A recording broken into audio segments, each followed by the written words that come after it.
Olá pessoal, então hoje vamos dar continuidade ao nosso curso Lean Construction, a aplicação do sistema revolucionário para além dos muros da fábrica.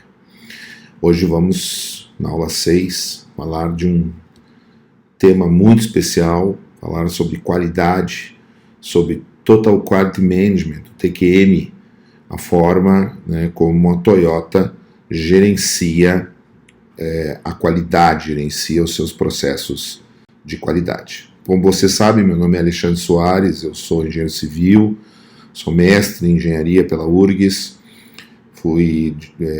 atuei como diretor e atuo, executivo de diversas empresas na área de construção, fabricação, montagem, ligados a projetos Engineering to Order, que não tem uma padronização, que são feitos sobre encomenda, engenheirados, projetados, fabricados e montados.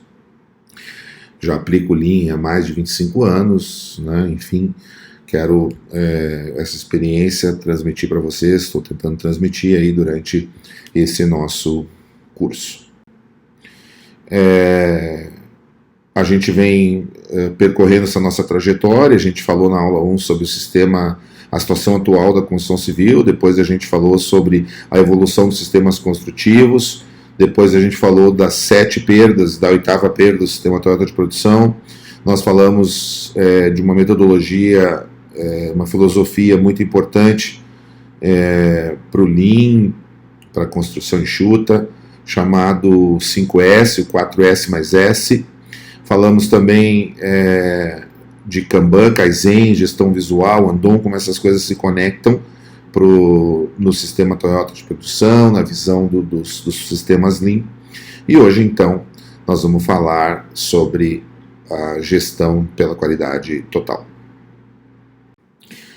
Então, passando um pouquinho pela história da qualidade, tudo começa lá de novo, Taylor, quando a gente falou um pouquinho da evolução dos sistemas construtivos, a administração científica, o método de gerenciamento científico. Depois a gente teve aí Lillian Gilbert, casal Gilbert, trabalhando os fatores humanos, aprofundando um pouco mais o que Taylor tinha construído. Depois a gente tem o desenvolvimento dos processos estatísticos de qualidade, que foram muito importantes aí, Então, a qualidade sempre teve muito ligada à questão dos processos estatísticos. Hoje a gente tem os processos aí de Six Sigma, que são fortemente baseados aí nas questões estatísticas. E a gente tem aqui uma figura-chave fundamental, que é o Deming, desenvolvendo aí o seu ciclo PDCA, e em 1950 Deming foi para o Japão, Deming, um americano, foi para o Japão e ajudou muito fortemente o desenvolvimento da indústria japonesa, que vinha se reconstruindo com apoio americano no pós-Segunda Guerra. Também Juran foi uma figura muito importante no Japão, no desenvolvimento da indústria e dos processos de qualidade pós-Segunda Guerra Mundial. E aqui a gente começa a ter alguns americanos, alguns japoneses, advindos aí da escola japonesa de engenharia, Então a gente tem Ishikawa, Ishikawa é um dos pioneiros aí, a famosa espinha de peixe, Então, quem olha lá aquela famosa espinha de peixe, vou falar um pouquinho sobre isso lá, os 4 M's, originalmente eram 4 M's, vem aqui do Ishikawa. E aí, de novo, a gente tem um livro muito importante chamado Out of the Crisis, que foi desenvolvido por Deming, onde ele coloca lá 14 princípios do sistema de qualidade, e ele vem falando sobre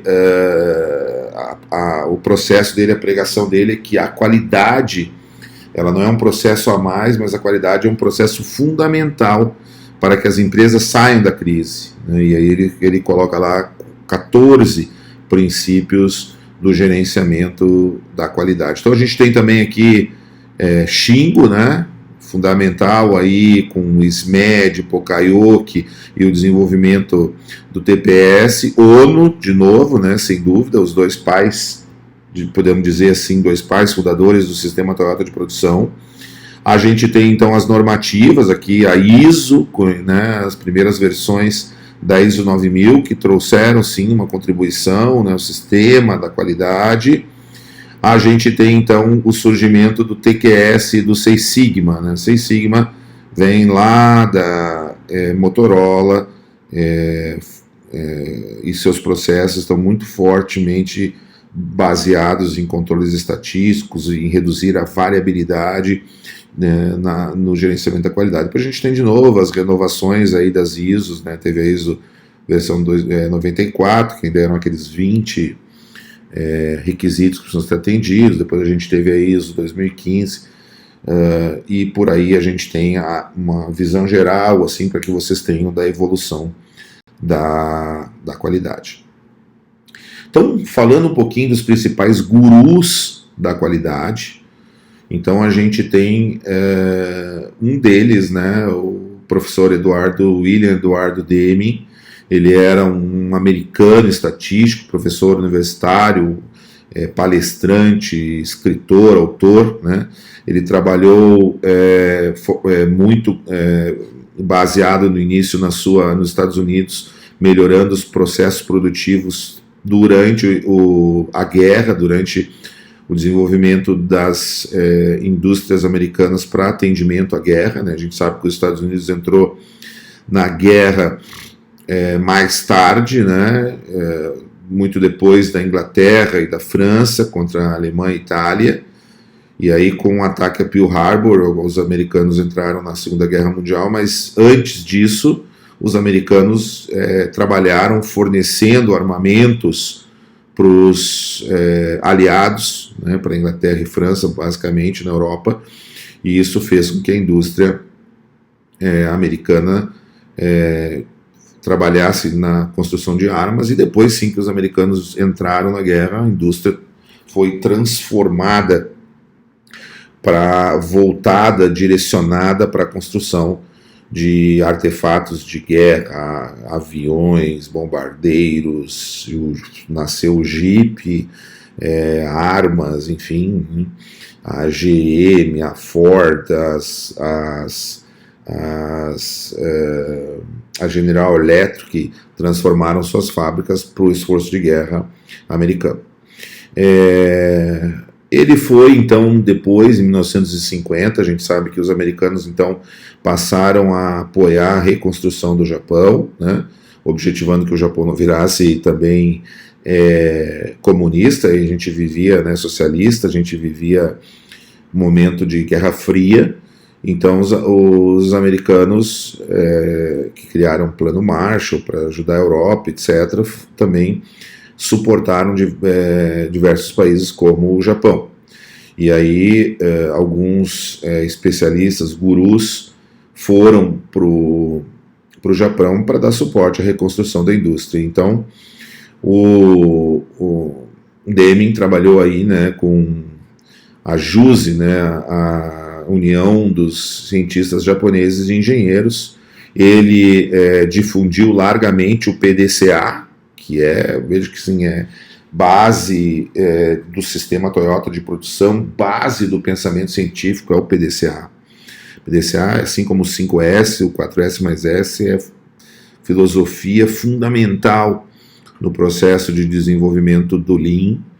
O Lean todo está fortemente baseado no PDCA, é uma coisa que a gente tem que pensar, né? Enquanto a gente aprende aí com o PDCA, as empresas têm que aprender todo dia no seu método científico, rodando o ciclo PDCA. Ele também difundiu muito o controle estatístico de processo, né? O CEP, que é uma ferramenta, né, que olha a variabilidade dos processos, que estão muito ligados a um processo de qualidade, e ele possui pouca variabilidade. Então, isso é uma ferramenta interessante.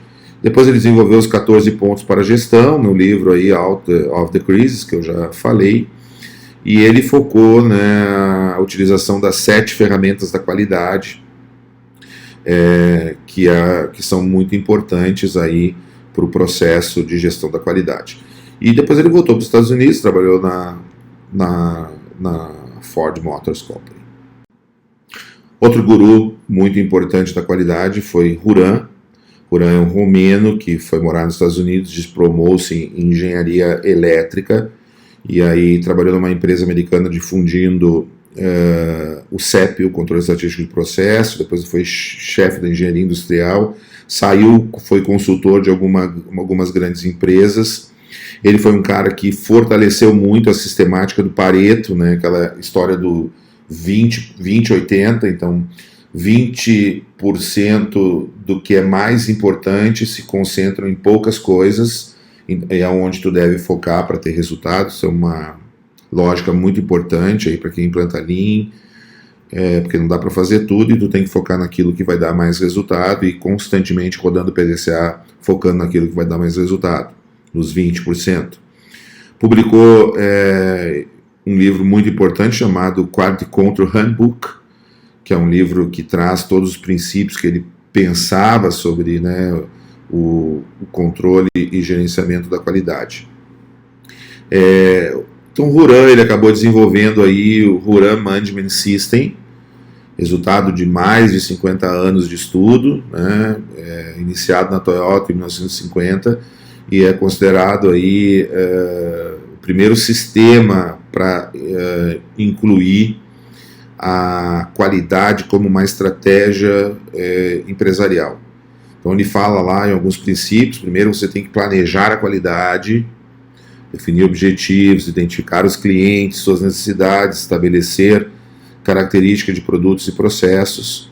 Depois você precisa controlar a qualidade, então estabelecer padrões de desempenho, medir o desempenho, atuar sobre as diferenças, eliminá-las e fazer a melhoria da qualidade, provar a necessidade da melhoria, identificar soluções de melhoria, manter melhorias alcançadas. E aí ele fala o quanto é importante, né, que você controle, veja nessa análise aqui do Juran, que no início você tem ali uma zona que você precisa ir controlando a qualidade, que você tem um custo ainda elevado de aprendizado, até que quando você consegue implantar um gerenciamento e uma melhoria pela qualidade, você consegue entrar numa nova zona onde você vai ter menos custos, principalmente de retrabalhos em processos. A quantidade de retrabalho que se tem em processo na construção civil, então, é muito grande. É muito grande em várias empresas, e especialmente na construção civil. Depois a gente tem o Ishikawa, né? Ishikawa já é nascido no Japão, de uma família de tradição industrial, ele se formou em química. Tem muita gente ligada à química que acabou caindo para a área da qualidade, engenharia química, enfim.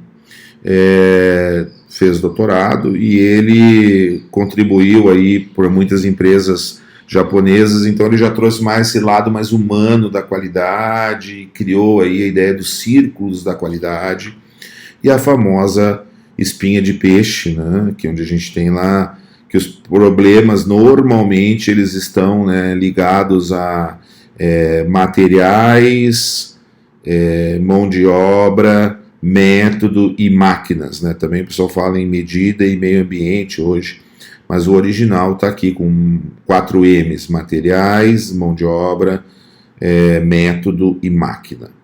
E é uma ferramenta muito interessante para fazer pensar e tentar identificar onde você tem os principais problemas.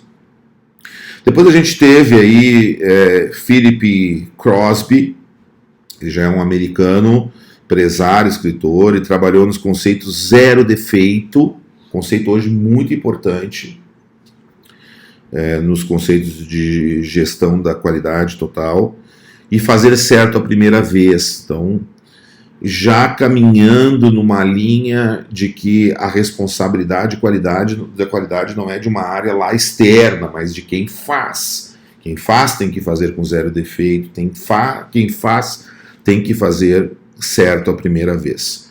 Em 52 ele trabalhou como engenheiro em uma empresa, depois ele passou a gestor de qualidade, e aí ele desenvolveu esse famoso conceito do zero defeitos, né? E aí ele trouxe, né, essa ideia, esses princípios que foram fundamentais aí para os conceitos atuais de qualidade. Então, na visão de Crosby, né, qualidade significa estar em conformidade com as especificações que variam de acordo com a necessidade dos clientes, né? E ele tinha o objetivo de encorajar as pessoas a melhorar continuamente, então começam a nascer esses conceitos de qualidade, né, de melhoria, que o objetivo de zero defeitos não é apenas um slogan, mas um objetivo, uma meta, né, que não devem ser tolerados, que devem ser buscados zero realmente, né. E ele vem né, trazer também princípios de que as técnicas não preventivas, como a inspeção e o teste e controle, são poucos eficazes, né? E aí ele então também lança 14 princípios aí para melhoria de qualidade, para melhoria do processo contínuo, e ele vem trazer um conceito muito importante, que é: os verdadeiros responsáveis pela qualidade são os gestores, né? Que as iniciativas da qualidade devem vir do topo para que todos sejam incentivados a fazer melhor as suas atividades. Bom, falei um pouquinho dos gurus, agora eu quero falar um conceito base muito importante, que são as 7 ferramentas pela qualidade. Então, uma das ferramentas é o gráfico de Pareto. Então, eu falei um pouquinho sobre o gráfico de Pareto antes, né? Então aqui a gente está de novo trazendo. Então, Pareto foi um pesquisador que pesquisava sobre sociedade, sobre sociologia, e aí esse conceito acabou sendo usado na engenharia, na indústria, na qualidade, dizendo que os poucos e principais problemas estão concentrados numa parte, né, nos 20%, claro que o 20% ele é uma maneira de pensar, pode ser 25%, pode ser 15%, mas estão concentrados numa parte. Então você normalmente tem 3, 4 problemas numa parte que representam 80% dos teus problemas. Então se concentra nesses 3 primeiros, mata eles, que depois aí podem surgir outros, mas você consegue efeitos muito mais fortes se você paretizar sempre as tuas ideias. Então, se eu tenho que dar um tiro para resolver problema, eu vou resolver onde eu vou ter resultado, que são naqueles primeiros que causam muito efeito. Depois vem outra ferramenta da qualidade, né, das 7 ferramentas, é o diagrama de causa e efeito, ou Ishikawa, como a gente já falou agora quando a gente falou sobre o professor Ishikawa. Então, que é a ideia, né, da espinha de peixe, onde a gente divide lá em matéria-prima, mão de obra, método e máquinas, né? Aqui também tem medições e meio ambiente, que vão levar a uma causa raiz. Então, quando a gente divide na espinha de peixe, a gente torna mais fácil pensar quais são os problemas que impactam naquele processo. É muito usado, né, nos A3, no método MASP, né, método de análise e solução de problema, para fazer as pessoas pensarem, refletirem e buscarem soluções. A gente tem a lista de verificação, então, que é uma lista que eu vou checar, né, as atividades. A gente tem o diagrama de dispersão, onde a gente analisa, né, por onde estão os principais problemas, né, onde a gente consegue relacionar as variáveis da relação causa-efeito. A gente tem o histograma, né, o fluxograma. Então, o fluxograma a gente define lá como as coisas andam, se eu tenho aqui, por exemplo, no caso, né, início, eu tenho estoque de de chapas, depois eu vou para uma seccionadora que corta a chapa, depois eu vou para uma coladeira, depois eu vou para uma outra coladeira, aí eu tenho uma furadeira, aí eu faço, está conforme o padrão, sim ou não, se não, o que eu faço. Então é uma forma um pouco mais simples, mas já importante de desenhar os processos. Histograma, então eu coloco nos gráficos os valores das horas das pessoas, né? E o gráfico de controle, né, que é uma ferramenta utilizada para analisar a estabilidade do processo, distinguindo suas variações.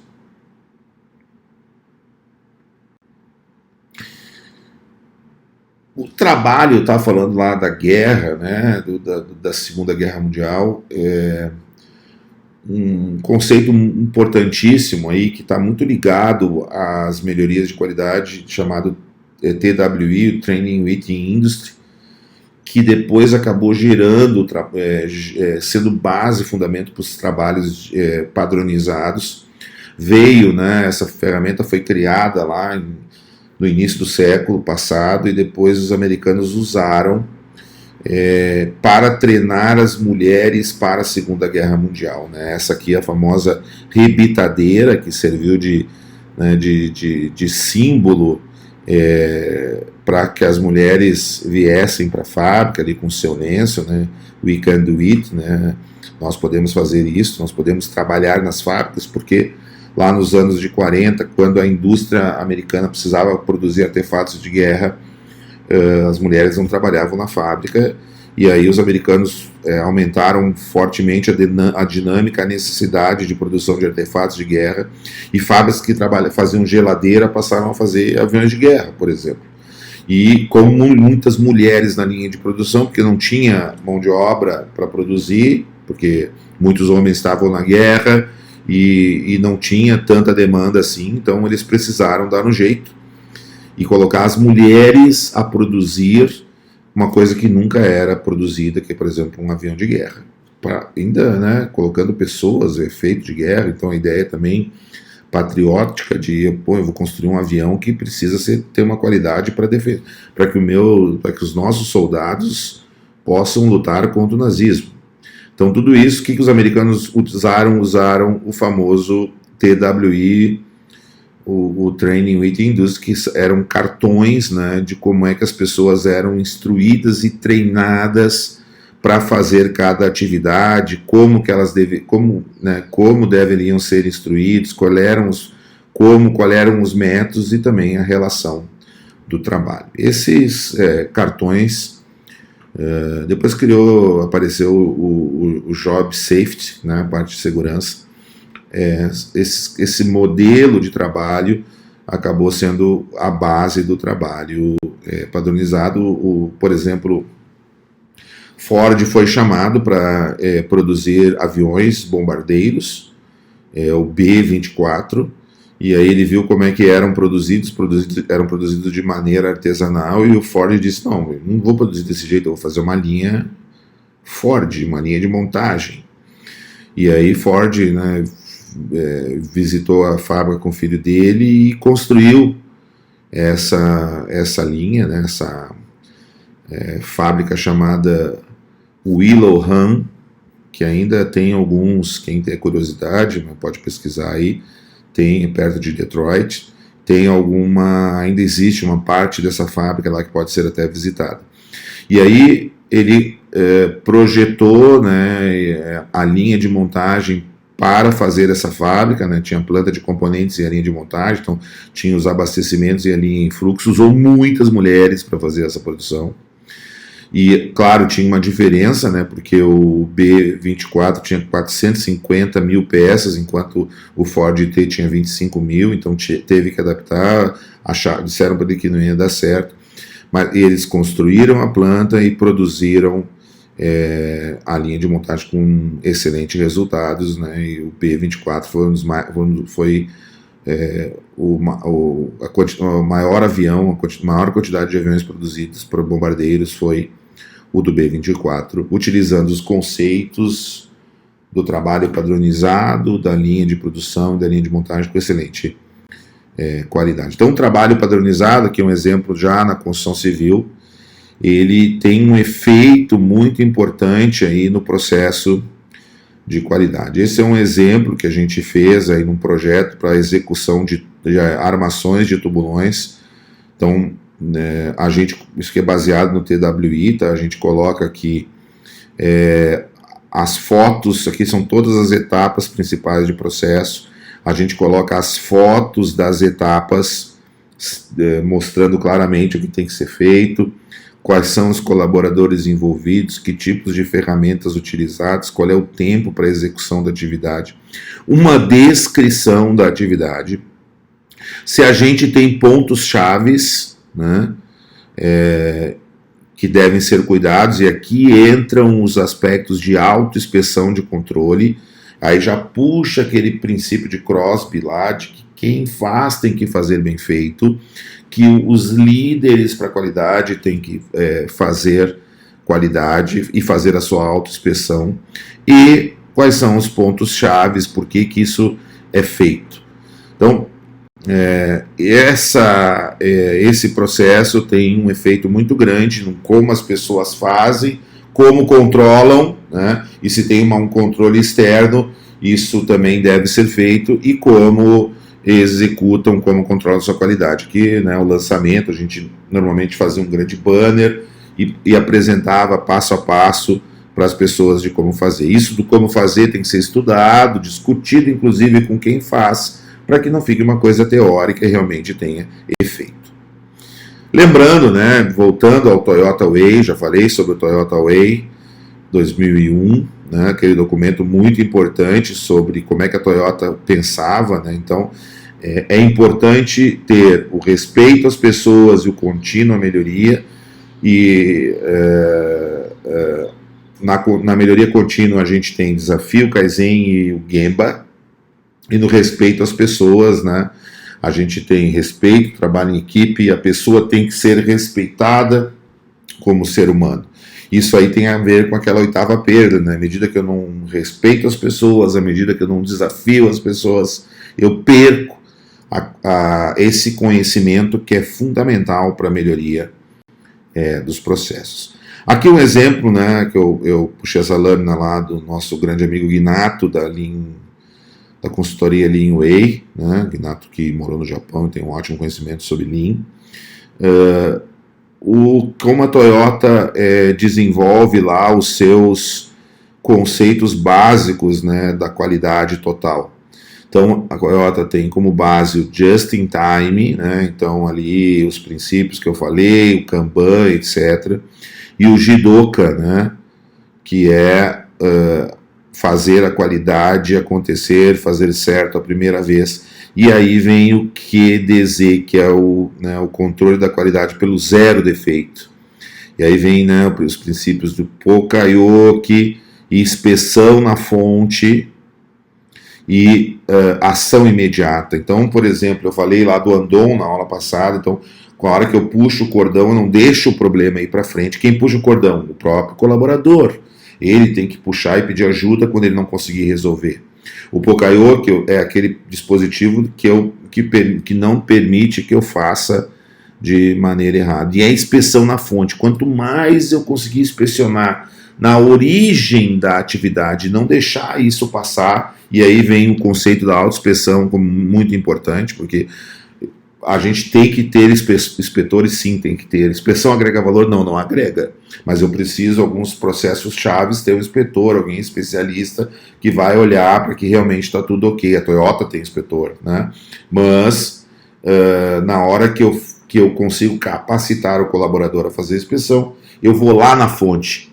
E aí, com isso, a gente reduz os problemas que vão seguir para frente. Quanto mais o problema se afastar do seu início, né, por exemplo, da atividade, eu cortei uma chapa, eu cortei essa chapa errado, e eu não corrigi ali no início, eu não chequei, corrigi, e deixei essa chapa cortada com dimensões erradas, por exemplo, indo para frente no processo, quando chegar lá no fim, para arrumar, é muito caro e muito problemático. Então, quanto mais a gente conseguir inspecionar na fonte, melhor. A Toyota usa um modelo de gestão visual de checagem. Assim como faz no segurança, a segurança tem o Yoshi, a Toyota também orienta que os principais pontos chaves a gente aponte, né, e fale que checou, né, e faça o seu cheque. Isso tem um aspecto visual, um aspecto mental, e é provado, né, por experiências que quem aponta quando o cheque esquece menos, controla mais e os resultados são maiores.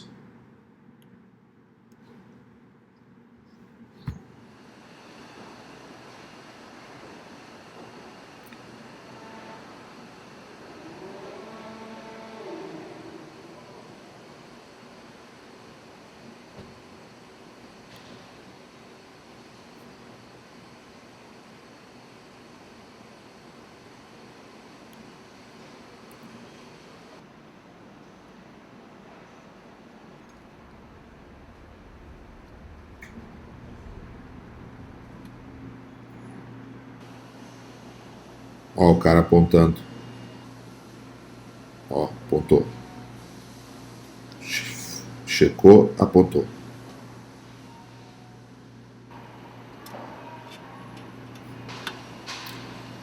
Ele montou a peça, fez o torque.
Então são formas, né, que a Toyota usa na questão visual e na questão mental para que não se esqueça de fazer a checagem dos pontos importantes de qualidade. No caso, como eu já mencionei algumas vezes, trabalhei na construção de navios e aí tem um nível de complexidade muito grande para se conseguir encaixar peças, né, que vêm lá de dentro da fábrica para que elas tenham as dimensões corretas, né, e possam evitar retrabalhos ao longo do processo. A gente desenvolveu uma série de mudanças no sentido de implantar uma metodologia de gestão pela qualidade total. Implantamos aí, ao longo de 21 meses 13 kaizens, não blitz kaizens, mas kaizens que a gente chama melhorias de processo, dividindo a fábrica em fluxos do processo produtivo, fazendo com que cada líder, né, passasse a ser responsável pela entrega do produto, custo, qualidade, segurança e qualidade. Com isso, uma área deixa de acusar a outra. Por exemplo, você tinha antes um cara que cortava a chapa e um cara que entregava bloco. Agora o cara que corta a chapa e entrega o bloco é o mesmo cara. Ele é um líder de um fluxo. Com isso, ele passa a controlar todo o fluxo e não passa mais a reclamar que a chapa veio cortada errada. E a gente sempre brinca, né? Quem é o responsável pela qualidade te olha no espelho, tu é o responsável. Então, quebra também um pouco essa bengala de culpar o outro e passa a atuar todo mundo dentro do mesmo objetivo. Em fábricas, em obras, quem trabalha na produção, se você não fortalece essa cultura lá, como vinha os gurus da qualidade diziam, vindo de cima, você acaba, o cara da produção, ele quer produzir de qualquer jeito, bater as metas dele e empurrar o problema para frente, que uma hora vai aparecer.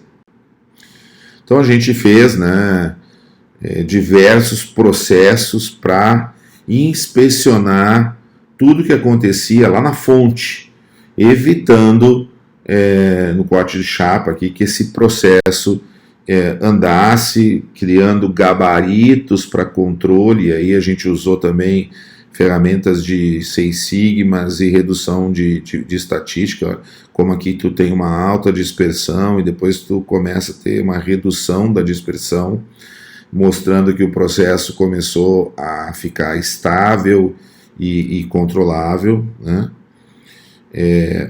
Através, quando a gente criou aqui mesas de controle, onde a gente tinha os gabaritos que esse gabarito era cortado todo dia para ferir a máquina e checava-se as dimensões para ver se estava tudo ok, com o controle do processo, que tu tinha a Standard Operation Procedure, né, o procedimento do processo, os instrumentos calibrados, a medição do gabarito e a gestão visual se estavam sendo feitas, né, a cada turno. Então aqui segunda, terça, quarta, quinta, cada turno tinha que ser cortado a chapa do gabarito que mostrava que o controle estava sendo feito. Isso sempre com a equipe, com as pessoas que fazem, com as pessoas que são responsáveis por fazer, né, com os operadores mesmo, para que a qualidade não seja algo de cima, mas venha de todos, né, venha, claro, gerenciado e a liderança como exemplo, mas seja feita por todos. Com isso a gente melhorou, né, a capabilidade, o processo se tornou muito mais estável com aquilo que a gente fazia através desses controles de inspeções na fonte, como a gente está vendo aqui em outras áreas também que a gente avançou no Estaleiro Atlântico Sul, sempre com o envolvimento de todos para os processos de qualidade. Então, à medida que a gente criou as mesas, os controles, os processos, como seria sempre se fez uma reunião de envolvimento de todos para que as pessoas, celebrando os diversos momentos, para que as pessoas pudessem ser envolvidas e mostrar a importância, a celebração, a importância daquele momento. Outro exemplo importantíssimo para a melhoria da qualidade é o dojo, né? O que é o dojo? O dojo vem lá do judô, né? A Toyota aproveitou do judô, né? O dojo é o local onde as pessoas treinam no tatame para depois ir para a luta.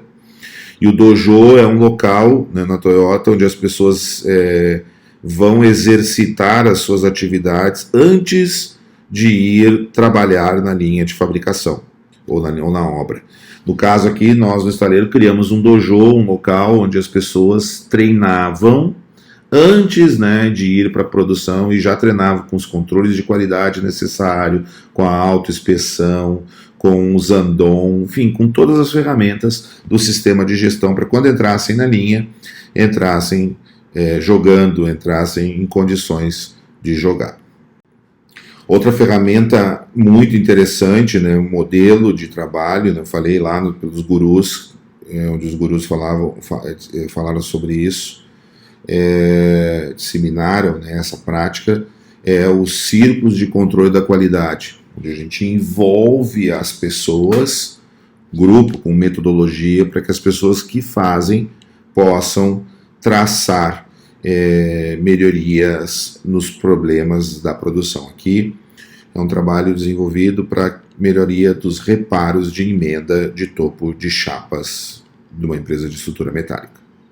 As melhorias de qualidade. Esse aqui é exemplos, né, de inspeções em peças, em chapas, né, em uma empresa de estrutura metálica, onde se tinha aí 21% de reprovação nas flanges, nas emendas, que é um número absurdo, né? Basicamente por falta de controle nos processos de preparação da solda. Então se objetivou melhorar esses processos com o envolvimento das pessoas, se desenvolveu aí um fluxograma, uma das ferramentas da qualidade, que mostra como é que esse processo anda, né? se usou aí a espinha de peixe, que eu falei antes lá, né? Então, da onde vinha a má qualidade das soldas, quais eram os principais origens, com o envolvimento das pessoas que fazem. Depois a gente passou, né, para os problemas de reparo nas emendas, né? Atuando em cada um deles, antes, depois, criando os procedimentos padrão, criando como deveria ser, e aí os resultados. Então, no início, lá em agosto, né, isso que foi em 2010, que a gente trabalhou lá, a gente tinha 43% de peças reprovadas, caiu para 18%, quando uma média aqui deu um pouco menos, né, 17, 18, depois caiu para 6, 7%. Isso trouxe uma redução anualizada na época de 1.800.000. Se em 2010 você pode multiplicar isso aí por 2, 3, né? Então, falando de 4, 5 milhões que se economizou com retrabalhos através de um simples envolvimento das pessoas usando as ferramentas, obviamente com objetivos e metas. Uma outra ferramenta que a gente trabalhou muito importante, né, é a matriz de habilidade, onde a gente coloca aqui o que cada pessoa pode fazer, tem competência para fazer numa área de gestão, né, com os KPIs de qualidade, os indicadores, precisamos ter indicadores de qualidade para medir a qualidade. E aí, cada pessoa assumia o seu compromisso com a qualidade perante todo mundo. Então eu ia lá, eu escrevia, meu compromisso com qualidade é sentar o tijolo de maneira correta, meu compromisso com qualidade, escrevia lá com a sua mão, com a sua letrinha, isso ficava na frente de todo mundo, isso faz com que as pessoas assumam, né, o seu compromisso, a sua atitude, e aí é mais difícil fazer de qualquer jeito, né? Aqui a gente tinha os kaizens antes e depois, e uma ferramenta, né, do fique atento. Então, onde as próprias pessoas, quando tinham algum problema durante o dia anterior, reportavam de manhã, fiquem atentos, tive esse problema para não acontecer de novo. É uma forma também da qualidade sair dos livros, sair lá da ISO 9000, sair do papel e realmente ser intrínseco às pessoas, né? Aqui outro exemplo na estrutura metálica, no processo de desenvolvimento do controle de qualidade na montagem das obras. Então a gente criou procedimentos padrões, né? A gente desenvolveu o diálogo de excelência operacional, a gente passou a treinar com exemplos, vídeos, as pessoas nas obras. A gente criou a autoinspeção das obras, onde os próprios engenheiros e colaboradores faziam sua inspeção. Bom, e a gente tinha lá uma área de qualidade que, quando estava tudo ok, colocava o selo, né, de qualidade,